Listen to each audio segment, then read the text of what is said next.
know it may be difficult, Mr. Poilievre. You spent years running against Justin Trudeau on the carbon tax, and they're both gone. Okay, they're both gone. And we're in a new impersonation of them with the same policies tonight. Very different. Look, I'm a very different person from Justin Trudeau. Mr. Carney, you are on housing. We need a change, and you, sir, are not a change. Look at the camera in the eye and apologize to the many people who suffered as a result of the inflationary policies that you advised Justin Trudeau to implement. You know, I said earlier, but I'm going to say it again. I know you want to be running against Justin Trudeau. Justin Trudeau isn't here. Are you denying you were his economic advisor? I did not provide any of that advice. I did not provide any of that advice. It's on the Liberal Party website. I'm sorry. Are you accusing your Liberal Party of lying about your role? Party leaders squared off in the only two debates of the election campaign this week. And while there have been changes at the margins in the last few weeks, polling data shows it is still very much a two-way race. Take a look at this. According to polling aggregator, for example, 338 Canada, when the race kicked off on March 23rd, the Liberals were just 2 points ahead of the Conservatives with 39% and 37% popular support at that point, respectively. Now, with little over a week to go, the Liberals are about 5 points ahead with 43% and 38% for the Tories. The remaining parties, meanwhile, have fewer than 20 points cumulatively, split between the four of them. That means about 80%, or 8 in 10 Canadians, are planning to cast a ballot for either the Liberals or the Conservatives. When we look at seat projections, the divide is even more striking. According to 338 Canada, if the election were held on April 18th, the Liberals would win 189 seats, the Tories 123 seats, with just 31 seats in total between the NDP, the Bloc, and the Greens. So did the debates move the needle from a data perspective? And will we know by Tuesday where this thing is headed? Two of Canada's top pollsters are with me now to dive into those questions. David Coletto is the CEO of Abacus Data, and Andrew Enns is the Executive Vice President of Leger's Central Canada Operations. Hi to both of you. Thank you very much for carving out time on a holiday Sunday. I appreciate it. David, I'll start with you. Some of those numbers that we were just showing, and I know they're echoed by both of your firms as well, show just how much support has gone to these top two parties versus, you can kind of call them the rest. How remarkable is that, or unique is that for you? Well, it's unique in Canada's history for quite a while. You haven't seen an election in which the top two parties are getting, either close to or over 80% of the total vote share. And so I think that's one of the unique and defining features of this campaign, is just how much it's become a binary choice between the Liberals and the Conservatives, and how the New Democrats, the Bloc, the Greens, and all the other parties have had a really hard time holding their previous support, but also encouraging folks to come back over the course of this campaign. Andrew, are you surprised at all about the latter part of what David said, the degree to which, for example, the NDP, the Bloc, nobody has been able to basically convince Canadians yet at this point that they're a viable option to form government outside of the Liberals and Tories? Yeah, I mean, I think obviously the NDP and the Bloc doesn't run to be government. They run for good representation in Quebec. The NDP, they campaign hard, but they campaign to be the, the voice of reason, let's say, the conscience in Parliament. And, honestly, since the Trump effect kicked in and the patriotic response back, the NDP vote just collapsed. And it has swung decidedly to the Liberals. And, one might have thought that in the campaign there might have been some movement back, but they just simply haven't been able to get any traction. Mr. Singh worked hard in the debates, but I think, quite frankly, probably came across as looking a bit desperate in terms of trying to get into the conversation. And I want to ask you both about the debates in a moment. David, first, though, I just wanted to get your take also on, because, 8 out of 10 Canadians have coalesced around these two parties, there's some pretty other striking lines of division around demographics, old versus young, urban versus rural, men versus women. What is your takeaway from that? It's very, very pronounced. It is. We are seeing some deep cleavages between different demographics, different parts of the country, what kinds of communities you live in. I think, Vashley, one of the things that really is striking to me about this election is how some of the demographics have flipped, right? Where for the last 10 years, the Liberals in particular done well among younger Canadians, and today they're most popular among those over 60, those baby boomers that have, I think, really been very much the driver of support for the Liberal Party. You've got, which we've seen over time, the Liberals doing better in urban and suburban Canada and the Conservatives ahead in rural parts of the country.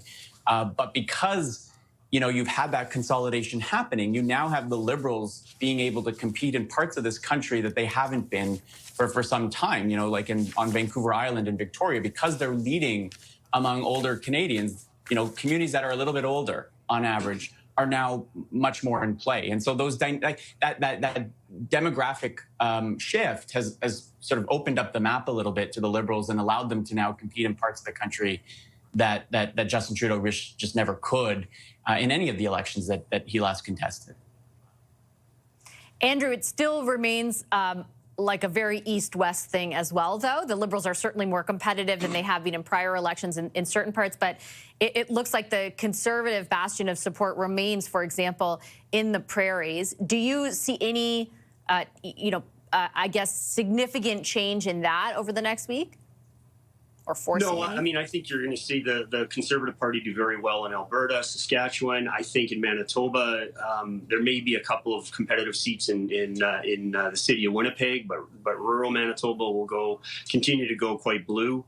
I think British Columbia will be a very interesting battleground because if the NDP collapse is going to be felt most significantly and have a bit of an unpredictable impact on seats, it'll be in British Columbia. They typically poll quite strongly there. It's usually a three-way race, and so when this one party in that three-way race suddenly vacates, it's really hard to predict exactly what will happen. And the other point I just wanted to make in sort of Quebec was, playing off of some of the cleavages that David mentioned.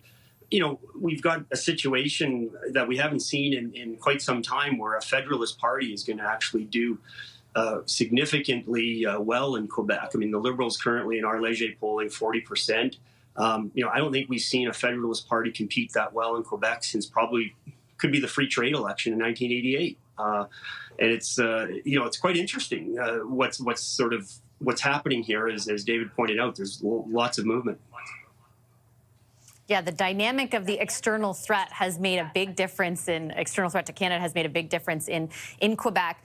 Andrew was mentioning the debate a few moments ago. David, you did a pretty interesting kind of live in the moment survey of Canadians who were watching the debate. I thought the conclusions were interesting about it, not like necessarily moving the dial overall. There were positive impressions of Mark Carney, but at the same time, many people felt like Pierre Poilievre worked harder to win their vote in that debate. What was your overall takeaway from the debates? Do you think it will make a difference?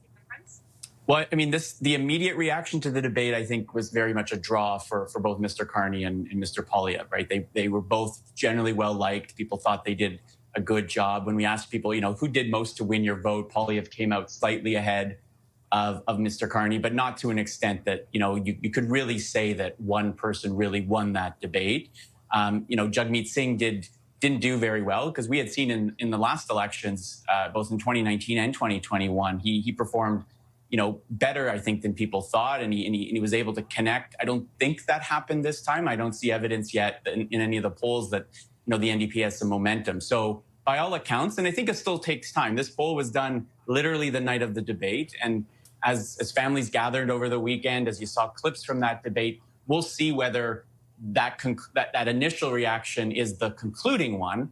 But so far, I'm not seeing evidence. We're in the field right now with another survey that, this race has fundamentally changed. I think we are seeing it firm up, and I don't think the debate really moved people who were either undecided or leaning in one direction, in any different direction than they might have otherwise gone. The timing of the debate, Andrew, was right ahead of this long weekend. Families are together right now. That in and of itself is fairly significant because they have time to talk about this election. They also had time to vote, and a record number of them did on Friday. Do you have an impression about, I guess, how engaged the electorate is?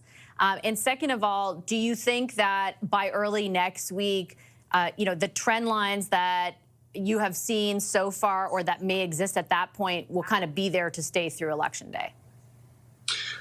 Well, on your on the engagement question, I do think Canadians are quite engaged, and as David noted, I mean certainly that traditional voting population, those 35 and older, they're certainly they appear to be engaged. I don't know whether or not the high voter turnout that we've seen over the long weekend is an indication that we're going to have record level turnout overall. My experience in watching other elections is that people are just anxious to vote early, and those who are going to vote in the election just take the opportunity to do that. Doesn't necessarily mean new voters are out, but we'll see. There's some powerful emotions in this campaign.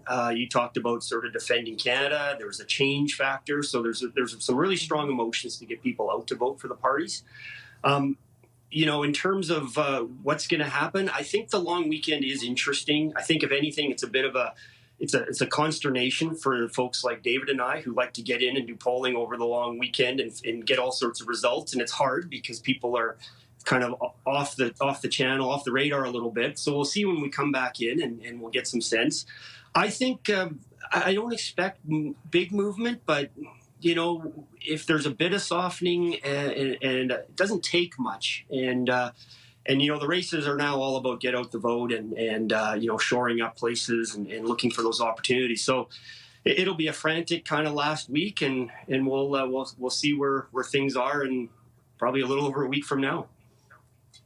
Well, thank you both for making time ahead of all of that. I know on a holiday weekend, again, I appreciate it. David Coletto is the CEO of Abacus Data. Andrew Enns is the Executive Vice President of Leger's Central Canada Operations. Thanks to both of you.